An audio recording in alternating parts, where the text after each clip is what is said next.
जय हिंद दोस्तों, स्वागत है आपका हमारे इस YouTube चैनल स्टडी गाइड पर। दोस्तों, आज मैं आप लोगों के लिए एक काफी इंपॉर्टेंट चैप्टर को लेकर आया हूं, जिसमें हम लोग भारत के प्रमुख राष्ट्रीय चिन्हों से रिलेटेड सभी इंपॉर्टेंट क्वेश्चंस को कवर करेंगे। फ्रेंड्स, मैं आपको बता दूं कि यदि आप किसी भी गवर्नमेंट एग्जाम की तैयारी करते हैं तो इस टॉपिक से रिलेटेड क्वेश्चंस हर साल आपके एग्जाम में पूछे जाते हैं। सो फ्रेंड्स, बने रहिए वीडियो के अंत तक और चलिए शुरू करते हैं आज के अपने सेशन को पहले प्रश्न के साथ।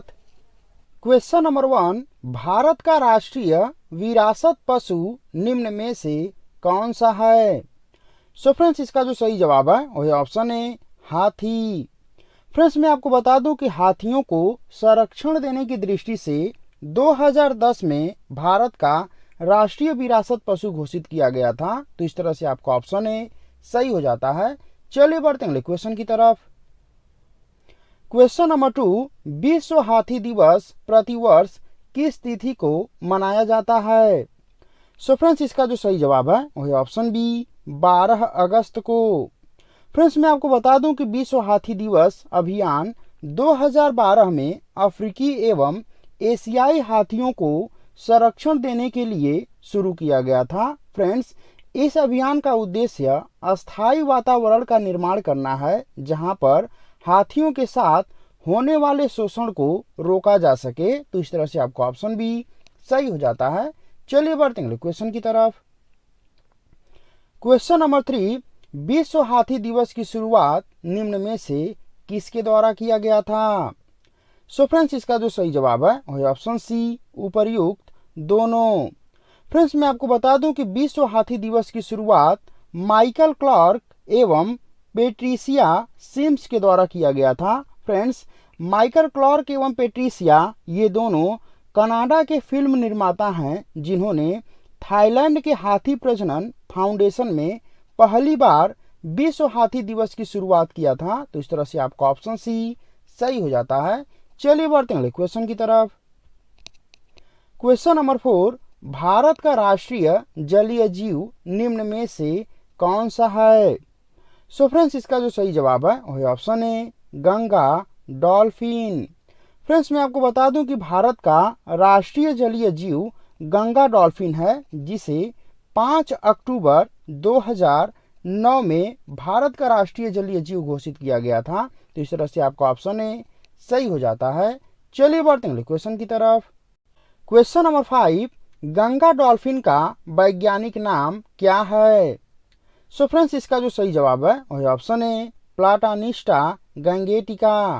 फ्रेंड्स, मैं आपको बता दूं कि भारत के राष्ट्रीय जलीय जीव गंगा डॉल्फिन का वैज्ञानिक नाम प्लाटानिस्टा गंगेटिका है। तो इस तरह से आपका ऑप्शन है सही हो जाता है। चलिए बढ़ते हैं क्वेश्चन की तरफ। क्वेश्चन नंबर 6, निम्न में से किस नदी को भारत का राष्ट्रीय नदी घोषित किया गया है? सो फ्रेंड्स, इसका जो सही जवाब है वही ऑप्शन डी गंगा नदी को। फ्रेंड्स, मैं आपको बता दूं कि भारत के सबसे लंबी नदी गंगा नदी को भारत का राष्ट्रीय नदी घोषित किया गया है, जिसकी कुल लंबाई 2510 किलोमीटर है। फ्रेंड्स, मैं आपको बता दूं कि गंगा नदी को 4 नवंबर 2008 में भारत का राष्ट्रीय नदी घोषित किया गया। तो इस तरह से आपका ऑप्शन डी सही हो जाता है। चलिए बढ़ते हैं क्वेश्चन की तरफ। क्वेश्चन नंबर 7, निम्न में से किस वृक्ष को भारत का राष्ट्रीय वृक्ष घोषित किया गया है?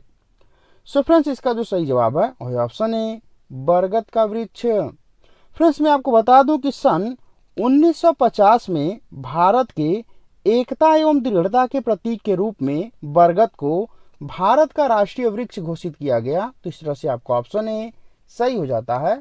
चलिए बढ़ते हैं क्वेश्चन की तरफ। क्वेश्चन नंबर 8, भारत के राष्ट्रीय वृक्ष बरगद का वैज्ञानिक नाम क्या है? सो फ्रेंड्स, इसका जो सही जवाब है वही ऑप्शन बी फाइकस बेंथालेसिस। फ्रेंड्स, मैं आपको बता दूं कि भारत के राष्ट्रीय वृक्ष बरगद का वैज्ञानिक नाम फाइकस बेंथालेसिस है। तो इस तरह से आपका ऑप्शन बी सही हो जाता है। चलिए बढ़ते हैं क्वेश्चन की तरफ।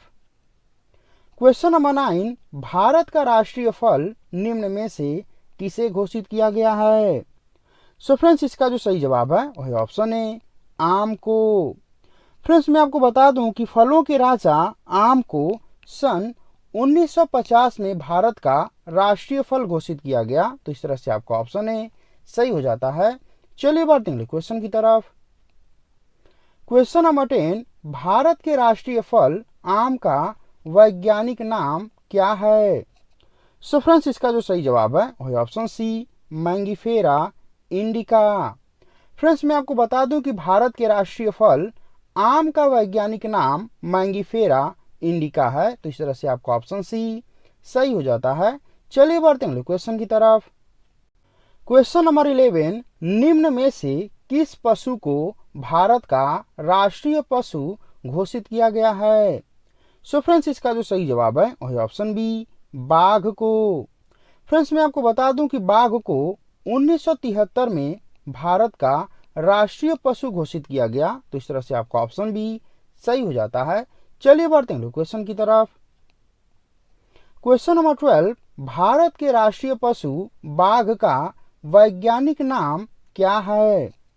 सो फ्रेंड्स इसका जो सही जवाब है वह ऑप्शन है पैंथेरा टाइग्रिस।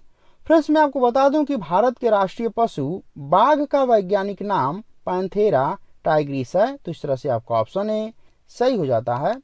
चलिए बढ़ते हैं क्वेश्चन की तरफ। क्वेश्चन नंबर 13, निम्न में से किस पक्षी को भारत का राष्ट्रीय पक्षी घोषित किया गया है? सो फ्रेंड्स इसका जो सही जवाब है वह ऑप्शन सी, मोर को। फ्रेंड्स मैं आपको बता दूं कि सन 1963 में मोर को भारत का राष्ट्रीय पक्षी घोषित किया गया। तो इस तरह से आपका ऑप्शन सी सही हो जाता है। चलिए बढ़ते हैं क्वेश्चन की तरफ। क्वेश्चन नंबर 14, भारत के राष्ट्रीय पक्षी मोर का वैज्ञानिक नाम क्या है? सो फ्रेंड्स इसका जो सही जवाब है वह ऑप्शन है पाओ क्रिस्टेटस। फ्रेंड्स मैं आपको बता दूं कि भारत के राष्ट्रीय पक्षी मोर का वैज्ञानिक नाम पाओ क्रिस्टेटस है। तो इस तरह से आपका ऑप्शन ए सही हो जाता है। चलिए बढ़ते हैं क्वेश्चन की तरफ। क्वेश्चन नंबर 15, भारत का राष्ट्रीय पुष्प किसे घोषित किया गया है? सो फ्रेंड्स इसका जो सही जवाब है वह ऑप्शन बी, कमल को। फ्रेंड्स मैं आपको बता दूं कि भारत के सांस्कृतिक मूल्यों एवं गर्व को प्रदर्शित करने वाले कमल को 26 जनवरी सन 1950 में भारत का राष्ट्रीय पुष्प घोषित किया गया। तो इस तरह से आपका ऑप्शन बी सही हो जाता है। चलिए बढ़ते हैं क्वेश्चन की तरफ। क्वेश्चन नंबर 16, भारत के राष्ट्रीय पुष्प कमल का वैज्ञानिक नाम क्या है? सो फ्रेंड्स इसका जो सही जवाब है वह ऑप्शन है नेलम्बो न्यूसीफेरा। फ्रेंड्स मैं आपको बता दूं कि भारत के राष्ट्रीय पुष्प कमल का वैज्ञानिक नाम नेलम्बो न्यूसीफेरा है। तो इस तरह से आपका ऑप्शन ए सही हो जाता है।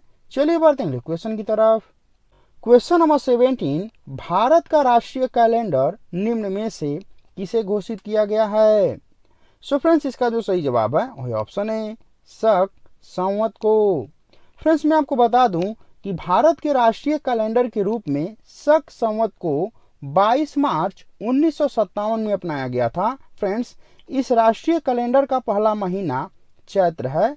फ्रेंड्स मैं आपको बता दूं कि शक संवत की शुरुआत 78 ईस्वी में कुषाण वंश के राजा कनिष्क के द्वारा किया गया था। तो इस तरह से आपका ऑप्शन ए सही हो जाता है। चलिए बढ़ते हैं क्वेश्चन की तरफ। क्वेश्चन नंबर 18, भारत का राष्ट्रगीत किसे घोषित किया गया है? सो फ्रेंड्स इसका जो सही जवाब है वह ऑप्शन डी वंदे मातरम को। फ्रेंड्स मैं आपको बता दूं कि 24 जनवरी सन 1950 में वंदे मातरम को भारत का राष्ट्रीय गीत घोषित किया गया था। तो इस तरह से आपका ऑप्शन डी सही हो जाता है। चलिए बढ़ते हैं क्वेश्चन की तरफ। क्वेश्चन नंबर 19, भारत के राष्ट्रगीत वंदे मातरम को निम्न में से किसने लिखा है? सो फ्रेंड्स इसका जो सही जवाब है वह ऑप्शन बी बंकिम चंद्र चटर्जी ने। फ्रेंड्स मैं आपको बता दूं कि बंकिम चंद्र चटर्जी ने भारत के राष्ट्रगीत वंदे मातरम को अपने प्रसिद्ध उपन्यास आनंद मठ में लिखा था। तो इस तरह से आपका ऑप्शन बी सही हो जाता है। चलिए बढ़ते हैं क्वेश्चन की तरफ। क्वेश्चन नंबर 20, वंदे मातरम गीत को सर्वप्रथम कब गाया गया था? सो फ्रेंड्स इसका जो सही जवाब है वह ऑप्शन है 96 ईस्वी में। फ्रेंड्स मैं आपको बता दूं कि वंदे मातरम गीत को भारतीय राष्ट्रीय कांग्रेस के अधिवेशन में पहली बार 1896 ईस्वी में गाया गया था। तो इस तरह से आपका ऑप्शन ए सही हो जाता है। चलिए बढ़ते हैं अगले क्वेश्चन की तरफ। क्वेश्चन नंबर 21, भारत के राष्ट्रगीत वंदे मातरम को गाने का समय कितना है? सो फ्रेंड्स इसका जो सही जवाब है वह है option C 1 minute 5 second. Friends मैं आपको बता दूं कि भारत के राष्ट्रगीत वंदे मातरम को गाने का समय 1 मिनट 5 सेकेंड है। तो इस तरह से आपका ऑप्शन सी सही हो जाता है। चलिए बढ़ते हैं क्वेश्चन की तरफ। क्वेश्चन नंबर 22, भारत का राष्ट्रगान निम्न में से किसे घोषित किया गया है? सो फ्रेंड्स इसका जो सही जवाब है वह ऑप्शन है जनगण मन को। फ्रेंड्स मैं आपको बता दूं कि जनगण मन को 24 जनवरी सन 1950 में भारत का राष्ट्रीय गान घोषित किया गया था। तो इस तरह से आपका ऑप्शन ए सही हो जाता है।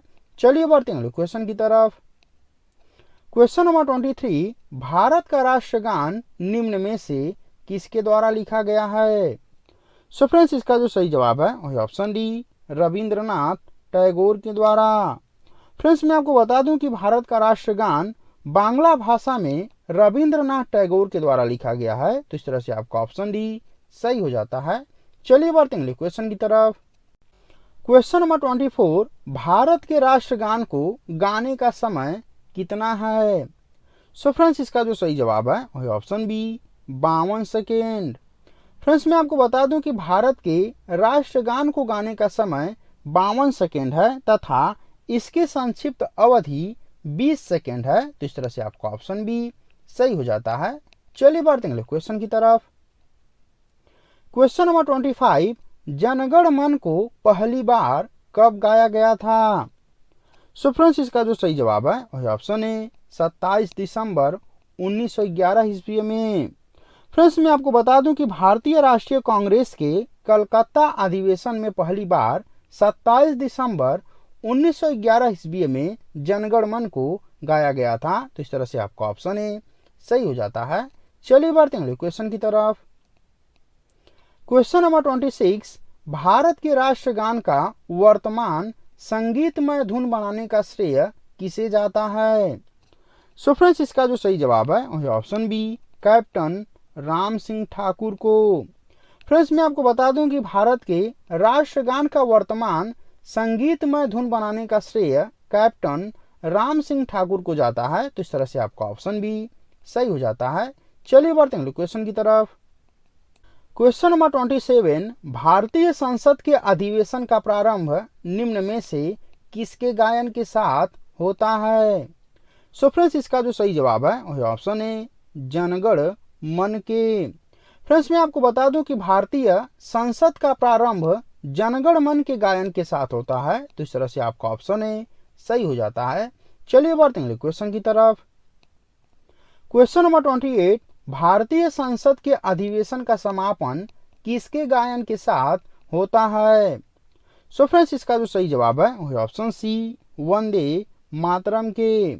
फ्रेंड्स मैं आपको बता दूं कि भारतीय संसद के अधिवेशन का समापन वंदे मातरम के गायन के साथ होता है। तो इस तरह से आपका ऑप्शन सी सही हो जाता है। चलिए बढ़ते हैं क्वेश्चन की तरफ। क्वेश्चन नंबर 29, संविधान सभा द्वारा तिरंगा झंडा को राष्ट्रीय ध्वज कब घोषित किया गया था? सो फ्रेंड्स इसका जो सही जवाब है वह ऑप्शन है 22 जुलाई 1947 में। फ्रेंड्स मैं आपको बता दूं कि संविधान सभा के द्वारा 22 जुलाई सन 1947 को तिरंगा झंडा को राष्ट्रीय ध्वज के रूप में घोषित किया गया था। तो इस तरह से आपका ऑप्शन ए सही हो जाता है। चलिए बढ़ते हैं क्वेश्चन की तरफ। क्वेश्चन नंबर 30, राष्ट्रीय ध्वज की लंबाई एवं चौड़ाई का अनुपात कितना होता है? सो फ्रेंड्स इसका जो सही जवाब है वह ऑप्शन बी 3:2 का। फ्रेंड्स मैं आपको बता दूं कि भारत के राष्ट्रीय ध्वज के लंबाई एवं चौड़ाई का अनुपात 3:2 का होता है।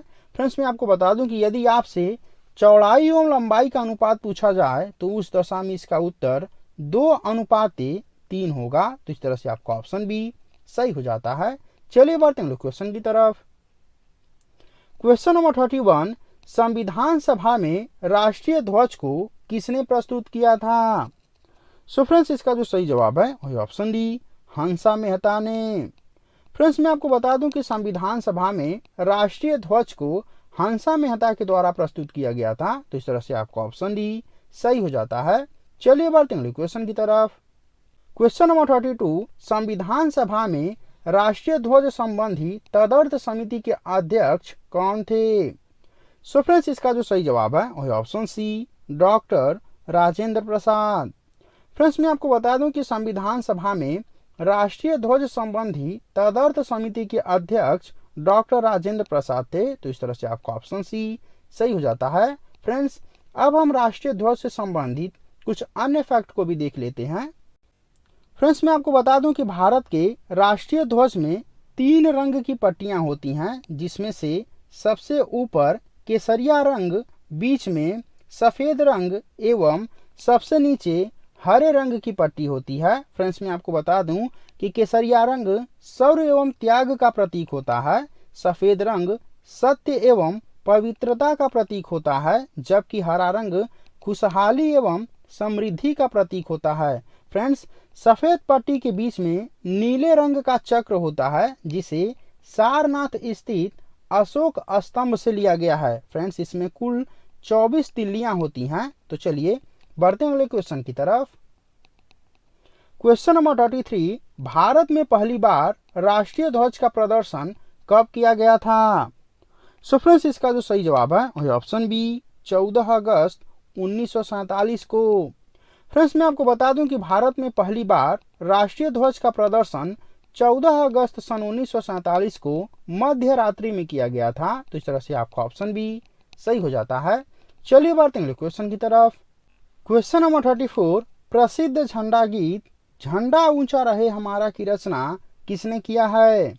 सो फ्रेंड्स, इसका जो सही जवाब है वही ऑप्शन है, श्यामलाल प्रसाद गुप्त ने। फ्रेंड्स, मैं आपको बता दूं कि प्रसिद्ध झंडा गीत झंडा ऊंचा रहे हमारा की रचना श्यामलाल प्रसाद गुप्त ने किया है। तो इस तरह से आपका ऑप्शन है सही हो जाता है। चलिए बढ़ते हैं क्वेश्चन की तरफ। क्वेश्चन नंबर 35, राष्ट्रीय ध्वज फहराने का अधिकार एक मूल अधिकार है, यह प्रावधान किस केस में किया गया था? सो फ्रेंड्स, इसका जो सही जवाब है वही ऑप्शन बी, नवीन जिंदल केस में। फ्रेंड्स, मैं आपको बता दूं कि राष्ट्रीय ध्वज फहराने का अधिकार एक मूल अधिकार है, यह प्रावधान भारत के सर्वोच्च न्यायालय द्वारा नवीन जिंदल केस में 2004 में किया गया था। तो इस तरह से आपका ऑप्शन बी सही हो जाता है। चलिए बढ़ते हैं क्वेश्चन की तरफ। क्वेश्चन नंबर 36, भारत का राष्ट्रीय प्रतीक किसे घोषित किया गया है? सो फ्रेंड्स, इसका जो सही जवाब है वही ऑप्शन है, अशोक स्तंभ के शीर्ष भाग को। फ्रेंड्स, मैं आपको बता दूं कि अशोक स्तंभ के शीर्ष भाग को भारत के राष्ट्रीय प्रतीक के रूप में 26 जनवरी सन 1950 को अपनाया गया था। फ्रेंड्स, मैं आपको बता दूं कि राष्ट्रीय प्रतीक के नीचे लिखा सूत्र सत्यमेव जयते को मुंडको उपनिषद से लिया गया है। तो इस तरह से आपका ऑप्शन है सही हो जाता है। चलिए बढ़ते हैं क्वेश्चन की तरफ। क्वेश्चन नंबर 37, भारत का राष्ट्रीय खेल किसे घोषित किया गया है? सो फ्रेंड्स, इसका जो सही जवाब है वही ऑप्शन बी, हॉकी को। फ्रेंड्स, मैं आपको बता दूं कि भारत का राष्ट्रीय खेल हॉकी को घोषित किया गया है। फ्रेंड्स, हॉकी के प्रसिद्ध खिलाड़ी मेजर ध्यानचंद को हॉकी का जादूगर भी कहा जाता है। तो इस तरह से आपका ऑप्शन बी सही हो जाता है। चलिए देखते हैं अगले क्वेश्चन को। सो फ्रेंड्स, ये आपका होमवर्क है, जिसका उत्तर आपको वीडियो के कमेंट बॉक्स में देना है। तो चलिए पढ़ते हैं इस क्वेश्चन को। राष्ट्रीय ध्वज संबंधी तदर्थ समिति के अध्यक्ष कौन थे? राष्ट्रीय ध्वज संबंधी तदर्थ समिति के अध्यक्ष कौन थे? आपके ऑप्शंस हैं, option A doctor Rajendra Prasad, option B doctor Bhimrao Ambedkar, option C doctor K M. Munshi, option D V T. Krishnamachari. So friends, इस क्वेश्चन का आंसर आप लोग वीडियो के कमेंट बॉक्स में जरूर दीजिएगा और साथ ही मुझे यह कमेंट करके बताइएगा कि यह वीडियो आप लोगों को कैसा लगा। यदि यह वीडियो आप लोगों को पसंद आया हो तो प्लीज इस वीडियो को लाइक कीजिए, अपने दोस्तों में अधिक से अधिक शेयर कीजिए। यदि आप चैनल पर नए हैं तो प्लीज इस चैनल को सब्सक्राइब जरूर कीजिए। फ्रेंड्स, मिलते हैं अगले वीडियो में एक नए टॉपिक के साथ। तब तक के लिए धन्यवाद।